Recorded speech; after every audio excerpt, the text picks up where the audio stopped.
this is Zhenya's kitchen. Today we're gonna work with ground beef. We're gonna make the most delicious Russian street food called Chebureki. Yeah, you try to say it.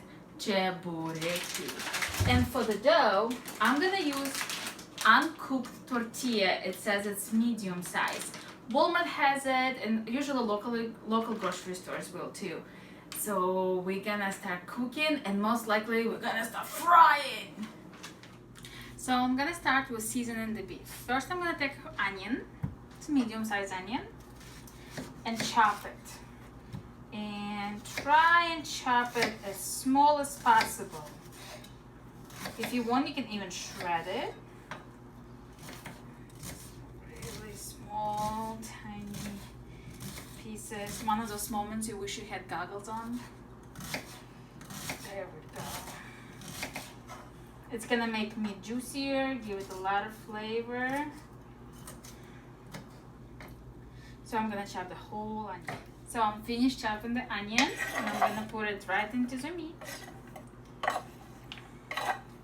Try to do as little as possible. The whole time wishing I shredded it. Now I'm gonna do salt, about a half tablespoon, maybe a little bit more. You want this meat to be salty. You want to bite into it and have this salty, juicy, just a little bit more, delicious flavor. And about a teaspoon of pepper. There we go. I'm gonna mix it in. You can use your hands, put gloves on, or make your hands wet so the meat doesn't stick to you.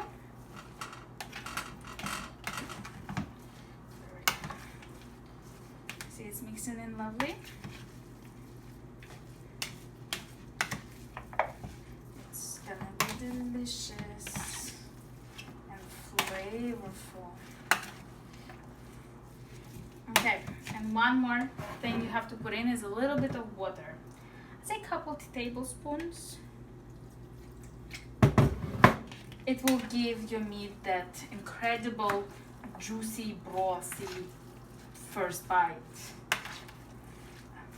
I'm already hungry for this. And I still have to fry it. Alright, so meat is mixed in real nicely.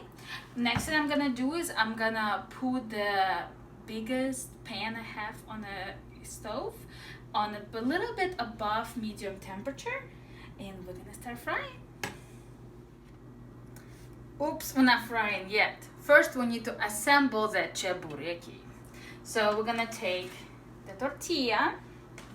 So this is why I buy the raw dough. It's still the dough, tortilla or not. Visually kind of divide it on a half, just visually. Then take about a tablespoon of your meat mixture and spread it as evenly as you can. Leave yourself almost a whole inch on the side. You don't want to put too much, you don't want to put too little. We'll make it thin so when it fries, the meat will cook inside. Okay, now, whoops, forgot one more thing. Silicone brush. This is the beat egg. I just beat it, nothing added to it, no water, no milk. You just brush the edge, just the side where you have the meat on. Now you're gonna fold it. There we go. And now you take a fork and you press the edges. It will make them beautiful, it will make them crispy, and it will make all the juices and the meat to stay inside of your cheburek. There we go.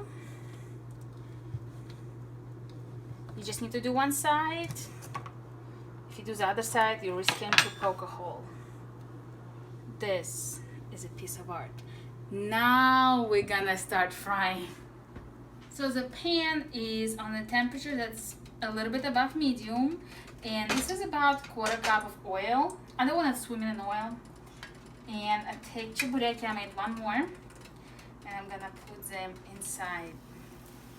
And it's gonna be this really loud, amazing sizzle. They start cooking immediately. And after cooking them a couple of times, I realized you really want them only flipped once, because if the edges get too crispy, you can break it off and then you lose all your juices. So you have to just watch. So it will take them about 1.5 minutes. I say don't leave the kitchen, stay close, watch them. You're not sure, you know, how hot your oil is. And as you cook, you actually want to turn down your temperature a little bit, because the oil will get hotter and hotter, and they'll cook quicker, and your meat can possibly stay still raw, and you don't want that. And you don't want them burning either. And you don't want them also, what they can do, if the oil's too hot, they're gonna blow up on one side, and it doesn't do them any good. I'll turn the pan a little bit. So you can use the biggest pan you have, you can use a smaller pan and just make one at a time. I'm lucky to have a huge pan for this. So let's give it another minute. So you can tell that the edges are getting a little brown, so this is time to flip. Very carefully.